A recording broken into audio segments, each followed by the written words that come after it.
Hola a todos, bienvenidos a un nuevo episodio de nuestro podcast líder en la industria minera MineRate, donde exploramos las fronteras de la innovación en la industria. Somos Francisco Rubina, Fred Camus y Milon Meller, y hoy vamos a sumergirnos en un informe crucial para la industria minera global, el Annual Survey of Mining Companies 2023 del Fraser Institute, o la encuesta anual de compañías mineras, el que recientemente fue publicado y donde lamentablemente Chile cae por quinto año consecutivo en el atractivo de las inversiones. El Fraser Institute es una organización de investigación y educación pública independiente y no partidista con sede en Canadá. Cada año realizan esta encuesta para evaluar cómo algunos factores de la mineralogía, la geología y las políticas públicas influyen en las inversiones de exploración y desarrollo del negocio minero en todo el mundo. En este episodio vamos a desglosar los resultados claves del informe de este año, vamos a comparar aquellas jurisdicciones que son más y menos atractivas para la inversión y vamos a partir primero por hablar de cuáles fueron los resultados globales de este informe. Para primero definir cuáles son las empresas que participaron. Esta encuesta se envía a todas las empresas de exploración, desarrollo y otras actividades relacionadas con la minería en todo el mundo. La edición del año pasado contó con 293 empresas participantes y el objetivo principal es evaluar cómo algunos factores de la dotación en las reservas minerales y políticas públicas como impuestos, regulaciones, royalty, afectan las decisiones de inversión en el negocio minero. Este año participaron 86 países, por lo tanto tenemos una visión bastante amplia y bien detallada de las tendencias globales en la industria minera. Entre los hallazgos principales encontramos que las políticas públicas siguen teniendo un papel crucial en la atracción o disuasión de las inversiones, que es el caso que está ocurriendo lamentablemente en Chile. También este informe incluye un análisis de los tiempos de permisos, que sabemos que en Chile y en la región latinoamericana tiene un factor muy relevante y hay bastante incertidumbre en este sentido, y ya vamos a contar algunos de esos elementos. Pero para partir a meternos un poco más profundamente en este informe, vamos a hablar de los principales componentes que tiene. Este informe se compone de tres grandes componentes: el índice de atractivo de las inversiones, el índice de percepción política y el índice de las mejores prácticas del potencial minero. Fred, por favor, coméntanos un poco del índice de atractivo de las inversiones. Por supuesto, el índice atractivo de inversión es una combinación entre el índice del potencial de buenas prácticas en exploración minera más el índice de percepción política. Estos índices nos ayudan a proporcionar una visión integral de qué tan atractivo es una jurisdicción para la inversión minera. Desde este punto de vista, quiero agregarte algo súper clave. Hoy en día, el top 10 de la jurisdicción más atractiva se lo lleva Utah, saltando, disculpa, del lugar 17 al primer lugar, y después lo sigue Nevada. Hay otro punto clave que podemos analizar, que Canadá este año está llevando 5 de sus provincias, están dentro del top.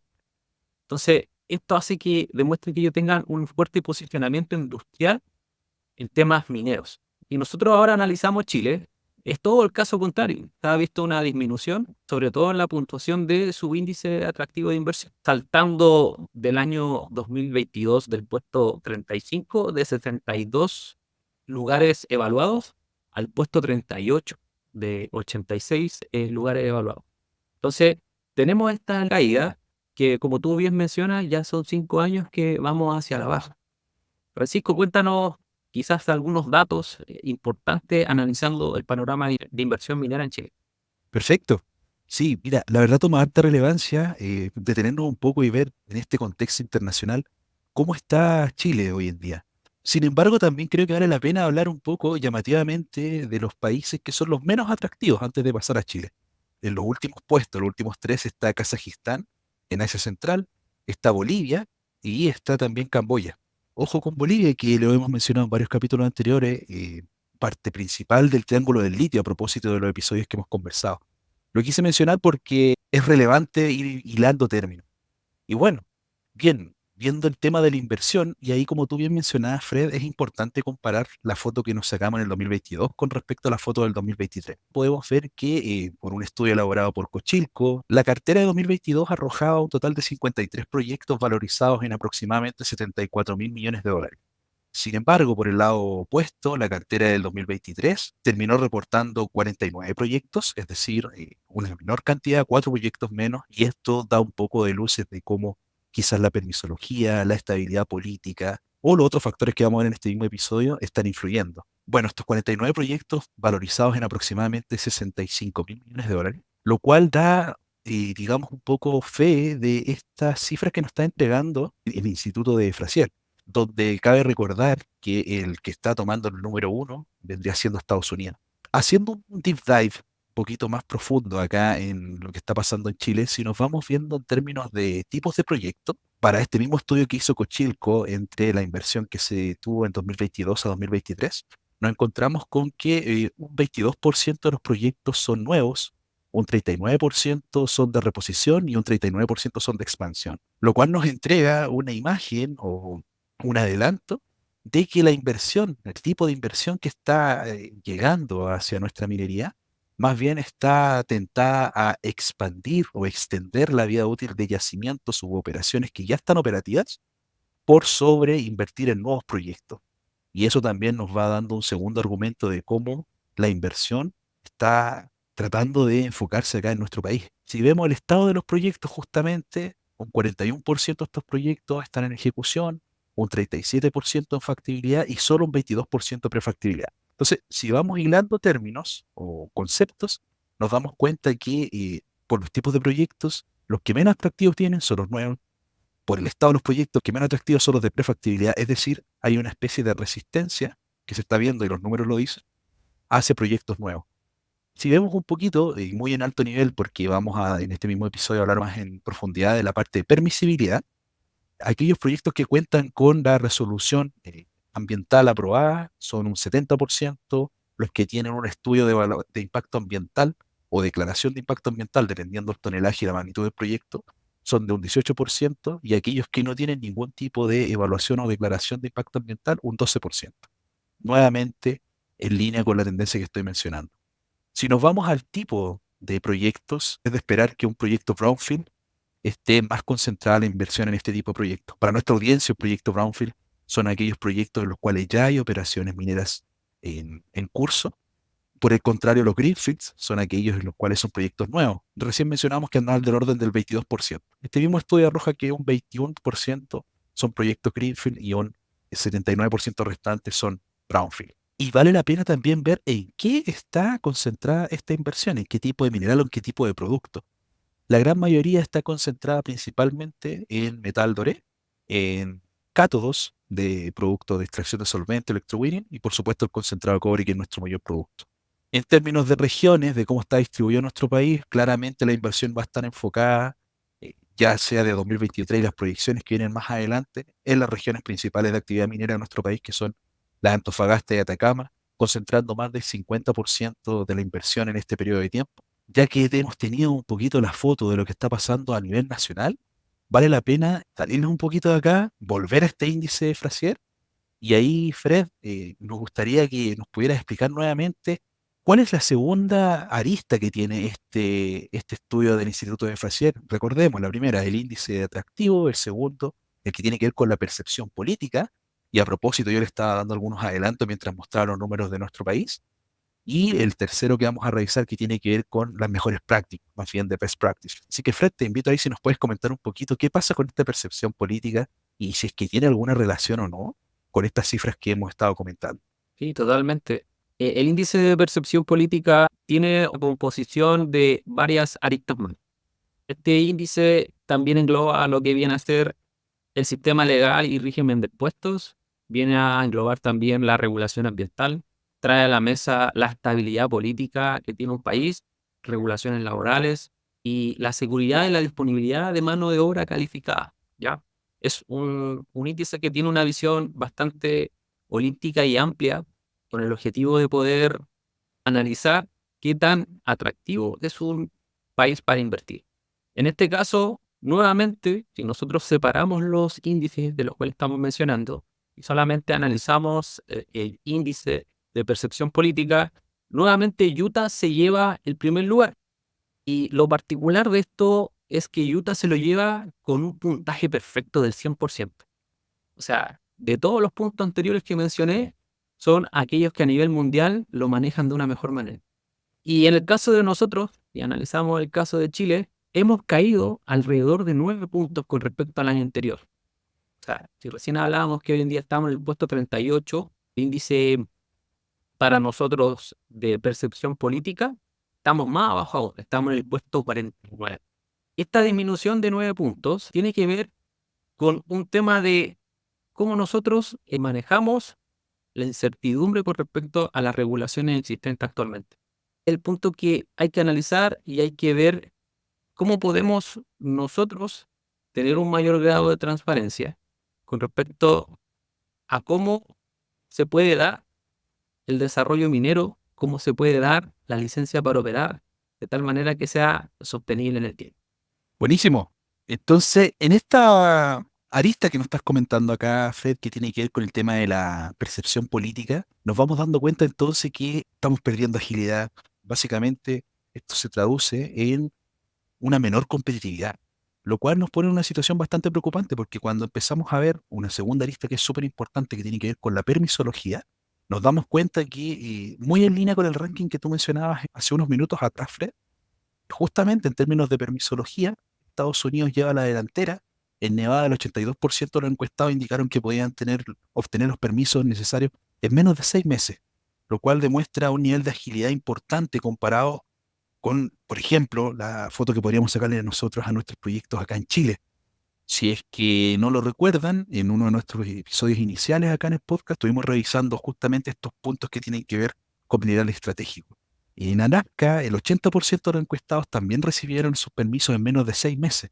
En términos de Canadá, por ejemplo, en Ontario, tú mencionabas ahí, Fred, que estaban tomando las posiciones más altas también en Canadá. Bueno, como ejemplo, Ontario y Quebec. 70% de los encuestados en Ontario también obtuvieron sus permisos en menos de 6 meses. Por su parte, aquellos proyectos que estaban en Quebec, el 82% de los encuestados lograron obtener permisos en 6 meses o menos, con el 45% obteniéndolo incluso en 2 meses o menos. Es decir, estamos hablando de una agilidad de permisibilidad, es decir, de un contexto, un entorno, un environment, digamos, que da pie a que estos proyectos se aprueben mucho más rápido. Por su parte, también Australia, un importante competidor de nuestra minería, sobre todo pensando a propósito de la transición energética, litio y otros elementos de valor agregado hacia esta transición. En Western Australia, el 56% de los encuestados indicaron que no podían obtener el permiso en menos de 6 meses. En Victoria, el 60% mencionaron que toma más de 24 meses obtener los permisos necesarios. Aquí nos vamos dando cuenta que ya pasamos del umbral de los 6 meses y ya estamos pasando hacia aproximadamente 24 meses. ¿Ok? Por su parte, Europa del Norte, en Suecia, el 72% de los encuestados tuvieron permiso en menos de 6 meses y en Finlandia, solo el 25% de los encuestados tuvieron sus permisos en menos de 6 meses. Entonces, esto nos deja planteados sobre la mesa ciertos desafíos y oportunidades. ¿Qué podemos hacer con este margen o con este marco de permisología, con este marco de estabilidad política? Y ahí, Milo, no sé si te parece, te invito a comentar un poquito, a que hablemos de estos desafíos y oportunidades. Sí, sin duda. Bueno, uno de los principales desafíos que enfrenta Chile, según los encuestados, es básicamente la incertidumbre de las áreas que van a ser designadas como protegidas. Eso lo vimos recientemente con la instauración de la política del litio, la política nacional del litio, donde efectivamente se definieron las zonas que representaban lugares protegidos, que luego fueron parte de una pequeña controversia en cuanto a entregar esas zonas para la exploración y la prospección de nuevas reservas de litio. Así que eso es algo que efectivamente estamos viendo cómo nos está afectando hoy en día, sobre todo a las decisiones de inversión. Además, otro aspecto bastante relevante es que existe una percepción de que la calidad de las bases de datos geológicas no es la mejor para nuestro entorno nacional. Eso debemos seguir avanzando. Normalmente lo que se hace es utilizar estándares como el JORC, que son estándares de medición de reservas internacionales. Hoy en día en Chile no está de alguna manera difundido de gran manera en todas las reservas. Por lo tanto, tenemos que avanzar en ese sentido. Y nuevamente esta es una percepción de los encuestados. Por lo tanto, muchas veces podemos tener parte de nuestras reservas bajo estos estándares. Sin embargo, no se da la difusión necesaria o suficiente en los organismos públicos que participan en distintas ferias. Y recordemos que justamente eso es lo que estaba haciendo nuestro presidente en su último viaje. Estaba justamente promoviendo las inversiones en el resto del mundo. Sin embargo, hay que destacar que pese a estos desafíos, Chile sigue siendo una de las jurisdicciones más atractivas para la inversión en América Latina, solo detrás de Brasil, bajo los términos de las políticas públicas. Así que eso habla de que Chile posee una posición bastante sólida. Y aquí quiero enlazar con el siguiente elemento, que es el índice de las mejores prácticas del potencial minero. Que básicamente este índice lo que hace es justamente evaluar este potencial mineral de las distintas jurisdicciones, asumiendo un entorno de mejores prácticas. ¿Qué significa eso? Básicamente considera una especie de ceteris paribus, donde asume que el país posee un ambiente regulatorio de clase mundial, tiene los impuestos más competitivos y tiene una estabilidad política total. O sea, esto básicamente lo que hace es separar todos los elementos de política que tiene cada uno de los países y nivelar de alguna manera la cancha en torno a las reservas minerales que posee cada país.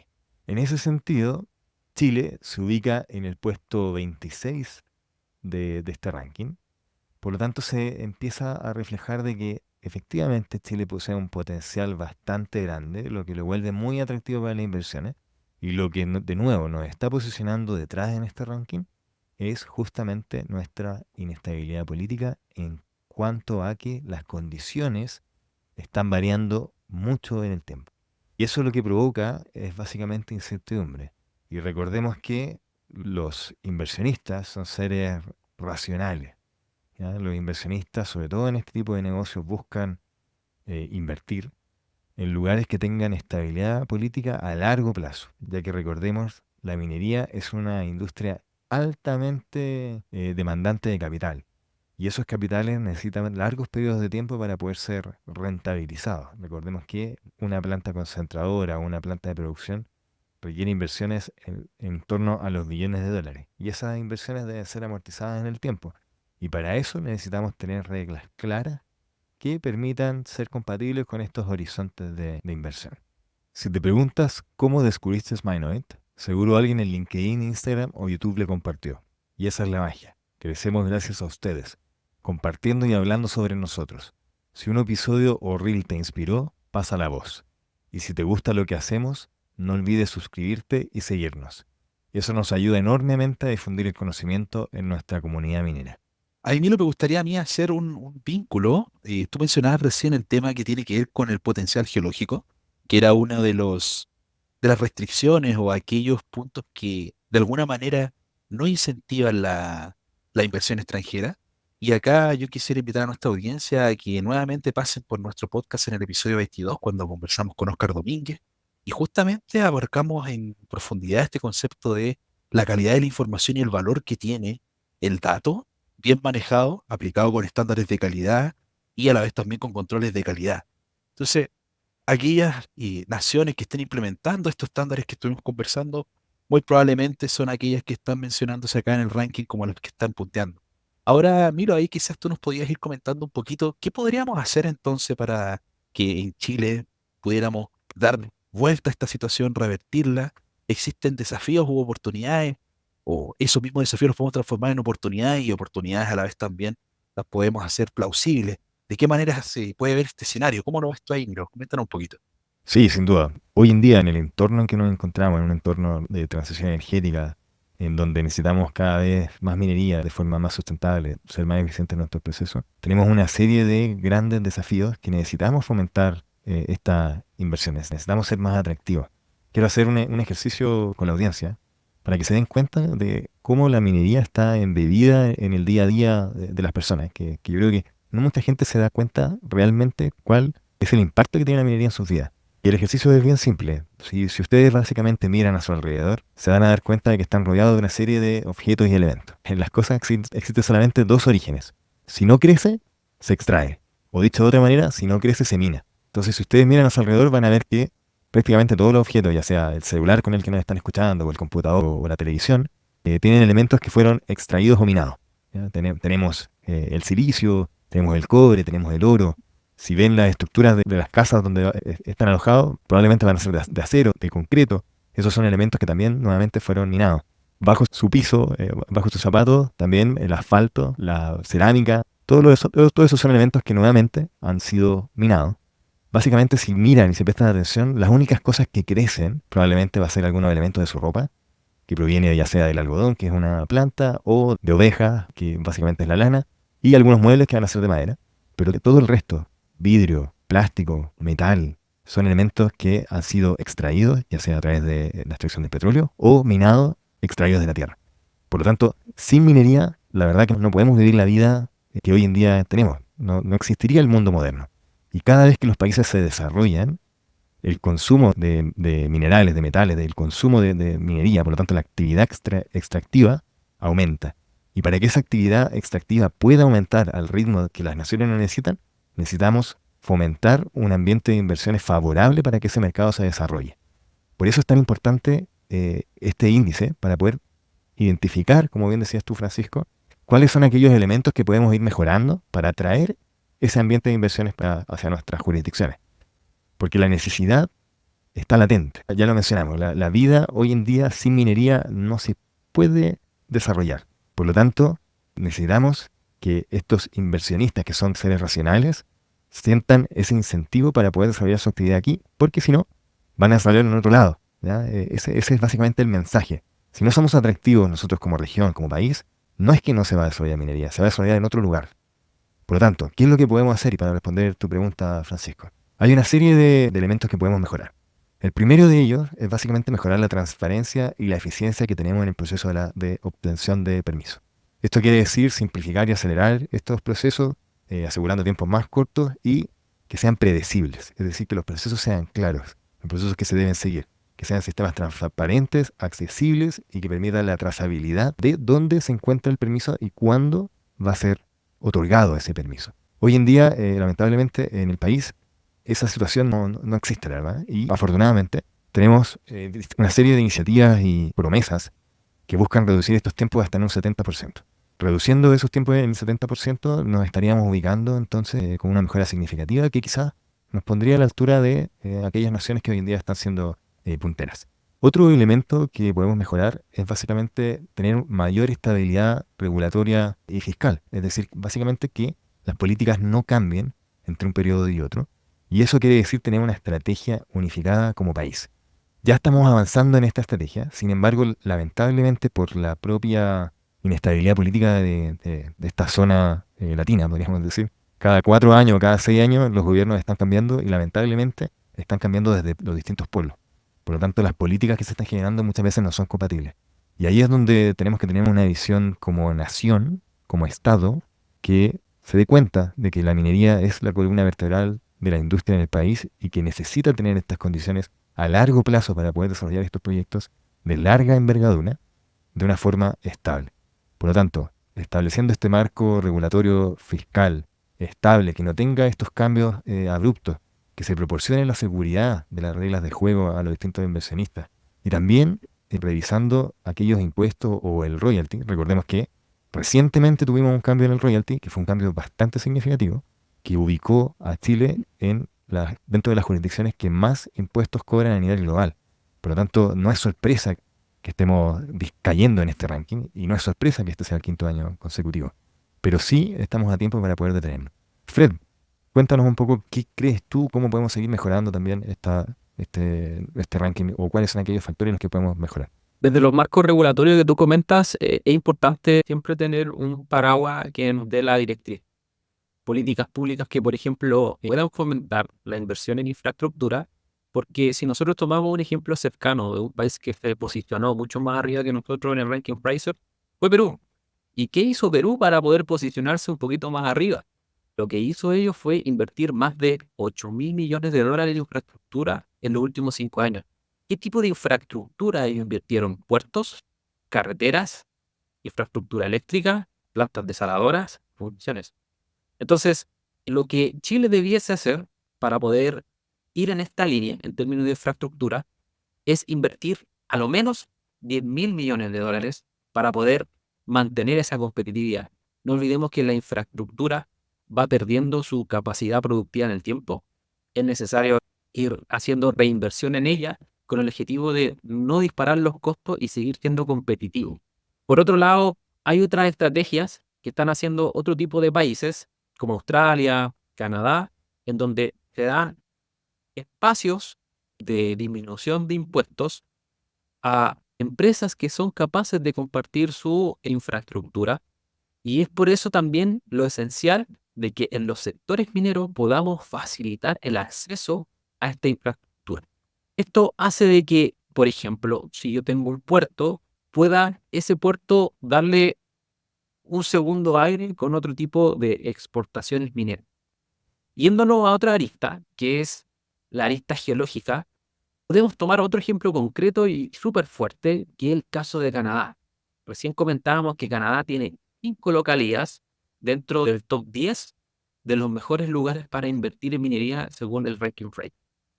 Pero, ¿cuál es el principal atractivo que están teniendo estas 5 localidades canadienses? Lo principal que hace es que el gobierno canadiense está invirtiendo 50 millones de dólares anuales para mantener la información geológica accesible a la sociedad, a aquellos que quieran invertir.